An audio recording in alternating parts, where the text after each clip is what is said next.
Welcome to the Hidden Orchard podcast. On this podcast, we will explore the deeper concepts from the intersection of Jewish wisdom, the New Testament, and science. We will bring you fascinating insights from the ancient and modern sources, all with the goal of improving and getting the most out of life. Visit our website at thehiddenorchard.com to subscribe to our newsletter and get more information like this. Now, today's episode.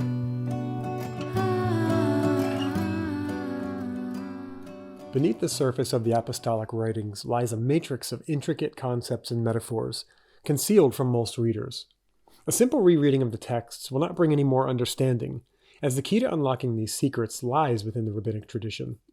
The following concept will demonstrate this point. Let's begin by reading a popular passage from the book of 1 John in the New Testament. No one has seen God at any time. If we love one another, God resides in us, and his love is perfected in us. By this we know that we reside in God and he in us, in that he has given us of his Spirit.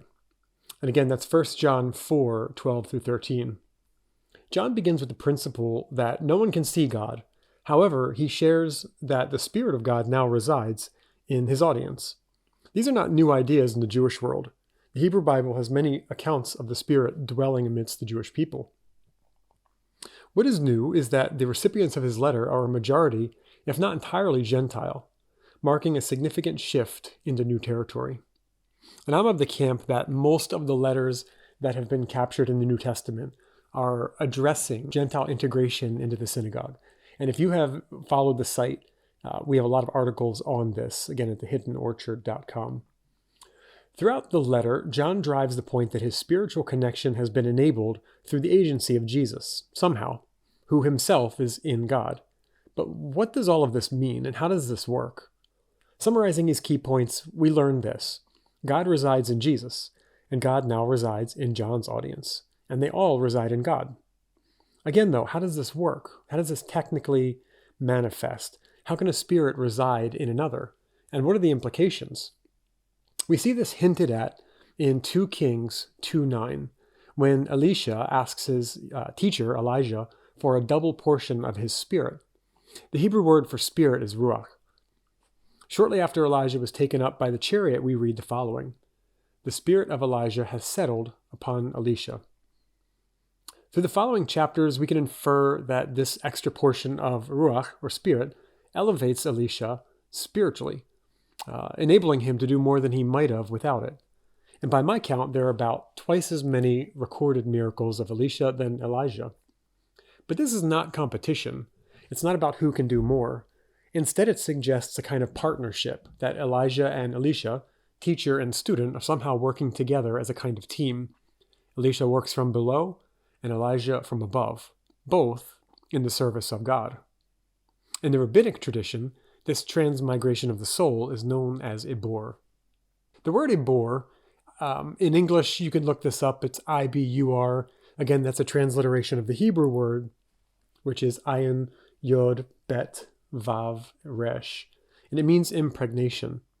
Ibur is a kind of soul entanglement that occurs, commonly between a teacher and their students. One of the primary reasons for this connection allows a teacher to aid in a student's spiritual development. This can happen while the teacher is alive, but also after they pass on. The Bible references Ibur, yet it remains silent on how it works, hence why we need to dig deeper. Like many other topics, this textual silence might otherwise leave us to our own speculations if we don't possess a unifying oral tradition. John's references in the Gospel, and there are many, are also vague, indicating that his audience had some degree of knowledge on the matter. Now, the dynamics of Ibur have been mostly concealed within the rabbinic tradition for the last few thousand years. That is until the late 1500s. Rabbi Isaac Luria, known as the Arizal, lived a short but powerful life, revealing and explaining many of these well-kept secrets.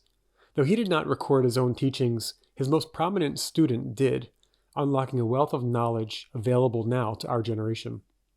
In a work known as Sha'ar HaGilgalim, the Arizal's teaching on Ibur are divulged. I've included more citations in a 2-part article, and you can find the link at thehiddenorchard.com or follow the notes below. but the book itself is worth the money if someone is interested in further exploration. Nevertheless, the parallels to the gospel writings are striking, because this concept is mentioned many times in the letters of Paul, in the Gospels, and of course in letters like 1 John. It makes sense of many cryptic passages that have stumbled people for centuries, which have left a wake of division and heretical ideas.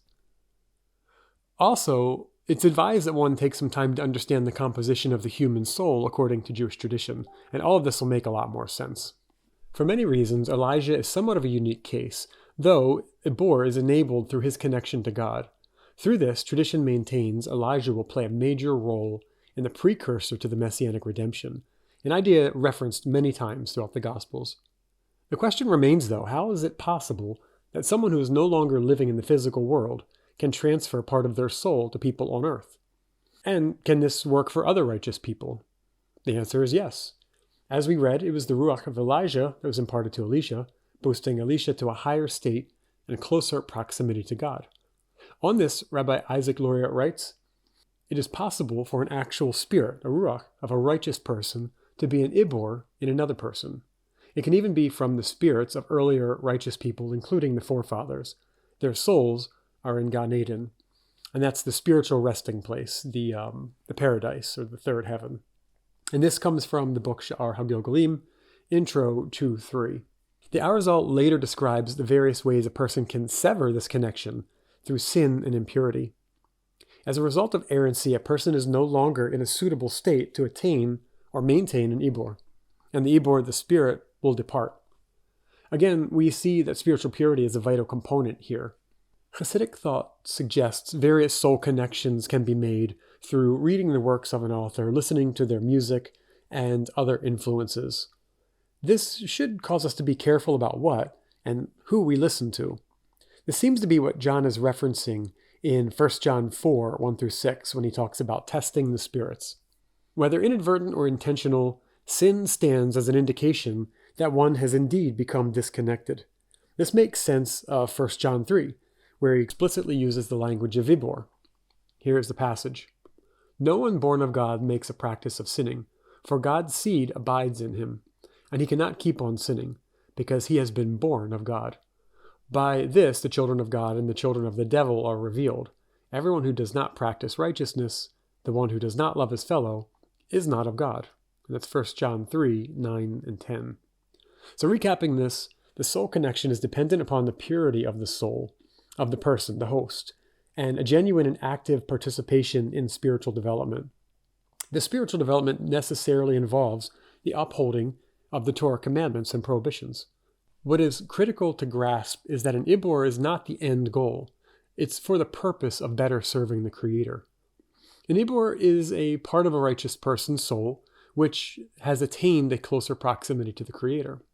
When a righteous person passes from the physical world, they reach an amplified level, or state, you could say. And through this connection, they form a lifeline, elevating the recipient of the Ibur to a higher level.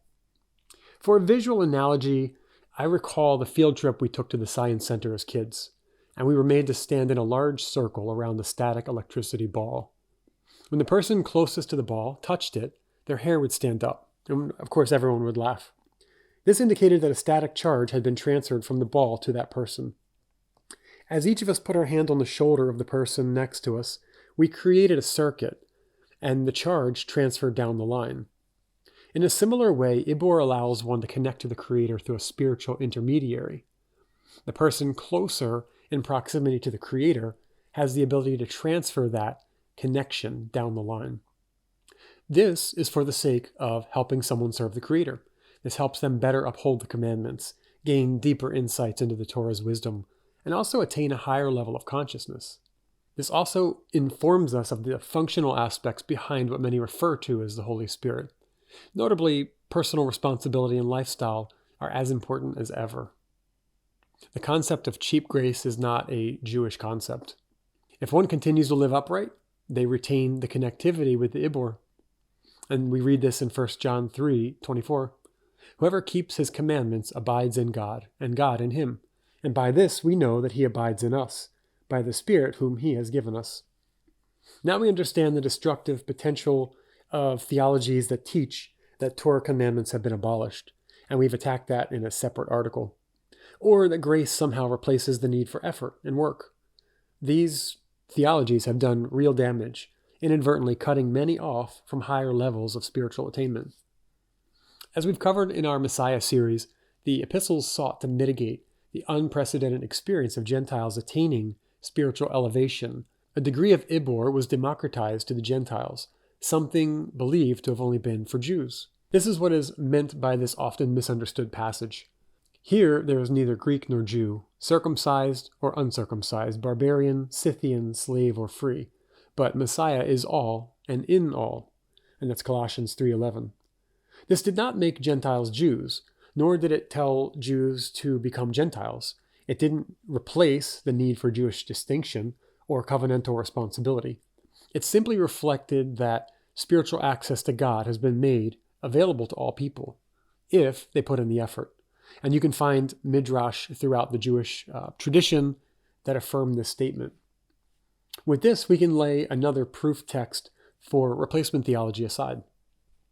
Subscribe to the website for more. We have a lot more content coming. So in future articles, we'll explore the concept of Ibur further and how it's relevant to the understanding of the tradition behind the Messiah, the Holy Spirit, the redemption, and other critical concepts that have been misinterpreted through time.